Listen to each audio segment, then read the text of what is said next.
This is the Kia EV9, easily the largest vehicle to be based on the eGMP electric platform that underpins a bunch of Kia, Hyundai and Genesis models, and by easily the largest, I mean huge. If you compare the EV9 against Kia's Sorento, which is considered a large SUV, this vehicle here is 80mm wider, 80mm taller, 200mm longer on a nearly 300mm longer wheelbase. So this is not just a large SUV, this is an extra large 7-seat SUV.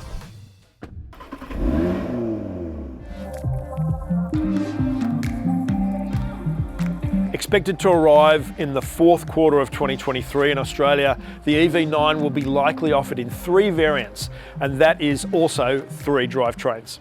The standard drivetrain has a 76.1 kilowatt-hour battery and rear-wheel drive. The long-range version has a 99.8 kilowatt-hour battery and is rear drive or all-wheel drive, and that drive setup is not confirmed for Australia as yet. And this one here, which is the top spec GT line, has the 99.8 kilowatt-hour battery and all-wheel drive and all the bells and whistles, and all of that adds up to somewhere close to 3,000 kilos in weight, according to Kia, although they haven't actually released a direct number. So that may be a couple of hundred out from reality, but either way, this beast also weighs quite a lot. Let's see what it feels like to drive.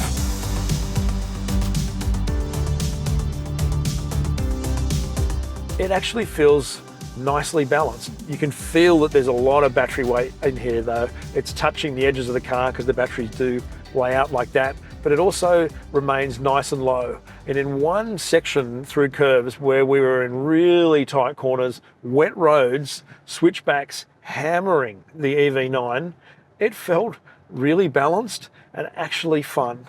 And I think on a dry road where you could throw it around, certainly on a road that's wide enough to handle an SUV as large as this, it could be a really fun thing to punt, especially for something that is as large as this. Now this high power battery has 283 kilowatts, 600 Newton meters in standard form, or 700 Newton meters in boost mode, which is an optional mode that you can buy via Kia Connect. So it's basically a software update for your car, which permanently means that it then has 700 Newton meters. The 600 Newton meter version does 0 to 100 in a claimed 6 seconds, 5.3 in the 700 Newton meter version, which is really quite exceptional for an electric SUV as large as this. And it feels like that. Off the line, this thing punches. We're about to go into a toll plaza here, and I'm going to slow right down. The Kia EV9 does have a lot of electronic functions to tell you, in Korea here in particular, what your average speed is in an average speed zone. All of this tech that's really helpful for not getting booked by the copious amounts of speed cameras here, and it works so effectively. And there we go, flat. And it just hooks in and goes. The lower power versions have 2 engine types. The rear-wheel drive standard range car has 160 kilowatts and 350 Newton meters, 0 to 100 in 8.2 seconds. The long-range rear-wheel drive has 150 kilowatts, 350 Newton meters, but 9.4 seconds to 100 because of the weight of the batteries that it has in addition to the other car. So handling-wise, it's composed, it's planted, and it's well-balanced. It's not keenly eager to try and make you drive the absolute tyres off it, but then these 21-inch tyres that are on this car are really grippy and just don't let go, even in the wet. The steering has just under 3 turns lock to lock and is sort of not really electric. It's nicely weighted actually, it's nice and meaty, it's not too bad, doesn't have copious amounts of feel, but the muscle in the steering actually works. All the drive modes are down here on the bottom of the wheel. We have Eco, Normal, Sport, and a My Drive one, which is your own setting. Eco doesn't give the same level of performance as the other two. Normal does when you flatten it, so you're just best off to leave it in normal and off you go. The interior and the comfort of the EV9 are really quite outstanding. In the front here, these seats, even the driver has an electric ottoman adjustment where you can lift it up underneath your thighs. I think that's probably more of a cruise control function that you would do when you're on the freeway like we are now, rather than something you would do in general driving. But for the passenger with the same function, it's great. It's just tilt back, lounge. These headrests here are nice and spongy. The driving position is excellent. The view out over this really flat bonnet, which you can see, mind you, leaning right out in front of you, is great. It's like a panorama screen. It does feel like quite a big car when you're driving it, but you do get used to it. And because it is so planted and so maneuverable, it's actually not really an issue. And I suppose with all the parking sensors and stuff that this car has, once we get in tight roads like Sydney and inner Melbourne, then it should do its best to make it maneuverable for your family. The interior finishes in the EV9, these door pillars here, the tops of the doors, the lower section of the bottom of the dash, the trim inside these armrests here is all recycled material, as are the carpet mats front and rear, which cover completely flat for front and back. The seats are made of a biomaterial that is perforated. In this GT line, there's heating and fan cooling in both front and second rows, and that works really well. I reckon the material is actually nicer than leather. It feels really soft and supple to touch. It doesn't feel synthetic at all, but it's not an animal material, so that's a good thing. The general flavour of the interior has been about contemporary minimalist furniture. So it is all nicely laid out, has nicely different textural finishes. In this car here, we have sort of like a chocolate coloured doors in the front of the dash. The dash top is brown. There's like a wood-like effect here. As for the rest of the interior, the door pockets only take like small water bottles, but we have got cup holders here. We've got a tray down here at the bottom with a rubberized thing, another tray under here, cup holders at the back for the back passengers. The rear doors don't take much either. There's more cup holders in the third row. Every row gets air vents in the roof, with the second row having its own climate control just up here. There is a lot of equipment in the EV9 GT line. It also has a Meridian sound system that Kia has yet to say how many speakers it has, but it sounds really strong and good. You can crank the volume in it and it doesn't distort. And in a car as quiet and refined as this EV, it actually is a nice accompaniment in the background. In terms of passenger room, the EV9 is outstanding, as you would hope for a car on a 3100mm wheelbase that's over 5 metres long. And while the boot space is only 571 litres with all three rows in place, that's still a lot for a 3-row SUV. Like most SUVs are sort of around the high 100s, 250 at best, and this is 571, 2320 with both rows folded. Adding to the boot space in the EV9 though is also a little section in the front. In the switches along here, we've got released for the charging flap, the front boot, which is sort of a fairly modest plastic area, but somewhere where you could put wet towels and swimmers and stuff and hopefully not spark the electrics, but it is properly sealed. And another one for the electric tailgate in here.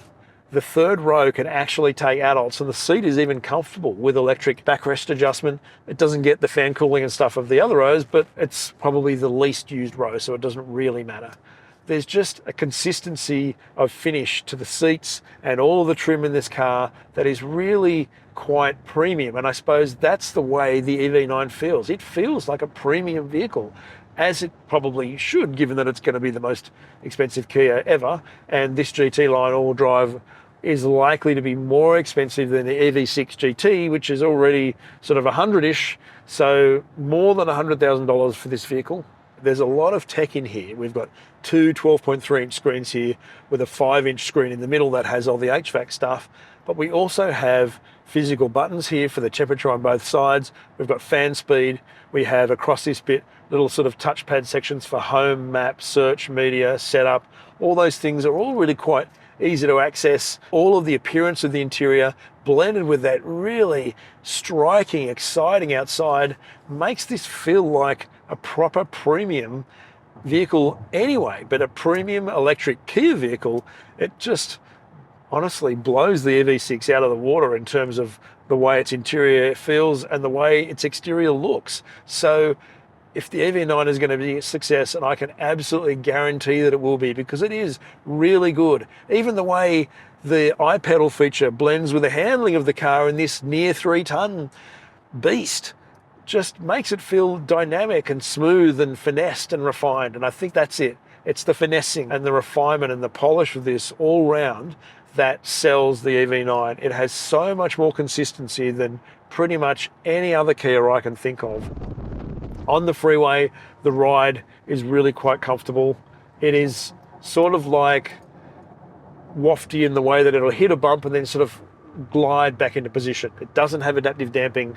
They haven't even said what sort of dampers it has actually, but I suspect that they're those frequency selective ones that sort of Hyundai and Kia have been switching to. The EV9 will have an Australian suspension tune, and that's being worked on right now, but what it already has is already really good. As for the safety technology, all of the lane keep assist and that sort of stuff, even the auto lane change function works really well in Korea here with all of these speed cameras. The way that it shows your average speed and speeds up and slows down for that is outstanding.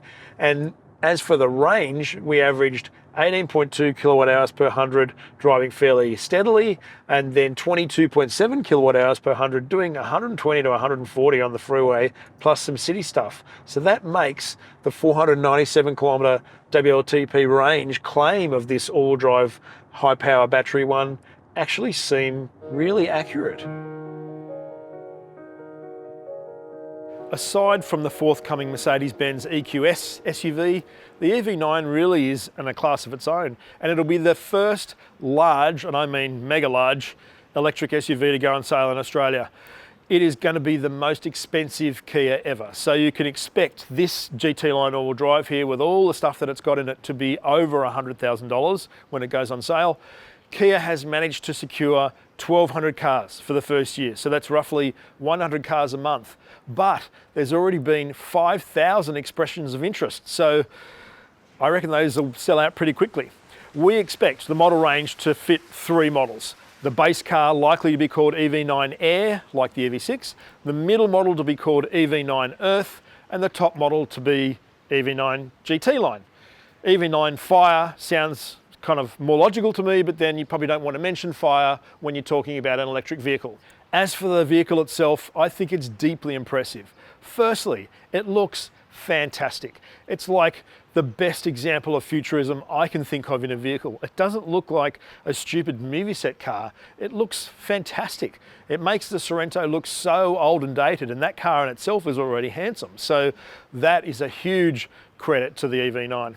The second is that it really does transcend its weight when it's on the road. It's quiet, it's relatively efficient, especially considering that it weighs so much, and it's really a genuine 7-seater. So combined with all those things, I think the ability of the EV9 completely transcends what is a relatively mainstream badge, because this is a genuine premium product from Korea, and I really, really like it.